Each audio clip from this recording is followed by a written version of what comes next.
5 تا نکته بسیار مهم در خصوص لوله‌کشی فاضلاب ساختمان.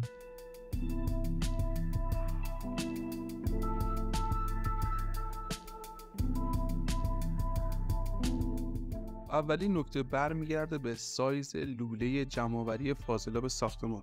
طبق ضوابط طراحی و ترسیم نقشه‌های تأسیسات مکانیکی که توسط سازمان نظام مهندسی انجام شده، سایز سیفون‌ها و لوله‌های جمع کننده فاضلاب ساختمان برای ساختمان‌های تا 4 واحد 110 میلیمتر، برای ساختمان‌های تا 10 واحد 125 میلیمتر و برای ساختمان‌های بیش از 10 واحد 160 میلیمتر در نظر گرفته میشه که این بسیار بسیار مهمه، مخصوصا برای کسایی که تو فاز طراحی دارن کارا رو انجام میدن. آخر سر میتونن طراحیشون رو ببینن به این اعداد رسیده یا نه.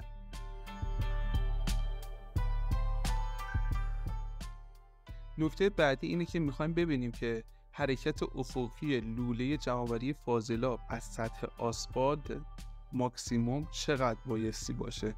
نگاه کنید طبق نقشه‌ای که هستش و طبق اون الزاماتی که توی نکته اول بهش اشاره کردیم، در رابطه با حرکت لوله افقی تا 1 متر ما مجاز هستیم حد اکثر حرکت افقی لوله رو داشته باشیم. بیش از اون ما بایستی از سیستم سپتیک تانک، حالا طبق نقشه‌ای که هستش، بایستی استفاده کنیم. فاضلاب داخل سپتیک جمع میشه، بعد از اینکه جمع شد توسط پمپی که داخلش هست دوباره به اون سطح 1 متر انتقال داده میشه و بعد دوباره طبق همون ضوابط 1 متر حرکت میکنه، میره جلو.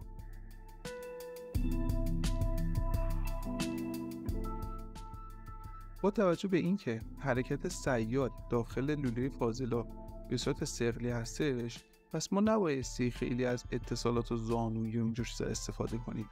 تا حد الامکان بایستی حرکت لوله به صورت مستقیم و ساده باشه. یه لحظه تصویر رو نگاه کنیم. الان توی تصویر طراح برای زیبایی لوله کشیش از چندین تا زانویی استفاده کرده، در صورتی که ما موقعی که میخوایم اجرا کنیم هیچ وقت از این زانویی استفاده نمی‌کنیم و لوله به صورت مستقیم به لوله اصلیش رو وصل میشه.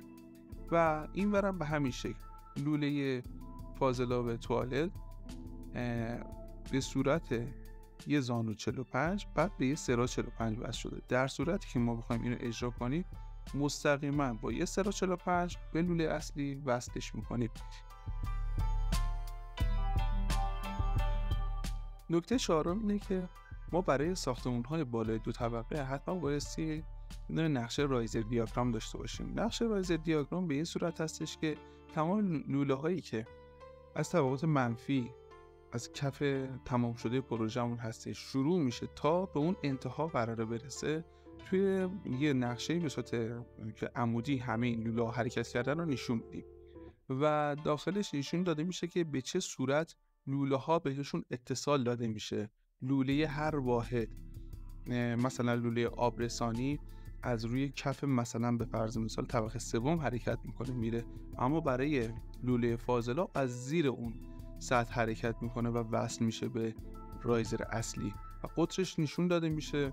یا مثلا این ور لوله ونت هستش که با قطر 50 میلیمتر نشون داده شده و مشخصه که به صورت عمودی وصل شده، اما این ور یه دونه زانو 45 و یه دونه سراح 45 وصل شده به رایزر اصلیمون. به این صورت تمام نقشه‌های تمام ساختمان‌های بالای 2 طبقه بایستی نقشه رایزر دیاگرام رو داشته باشه.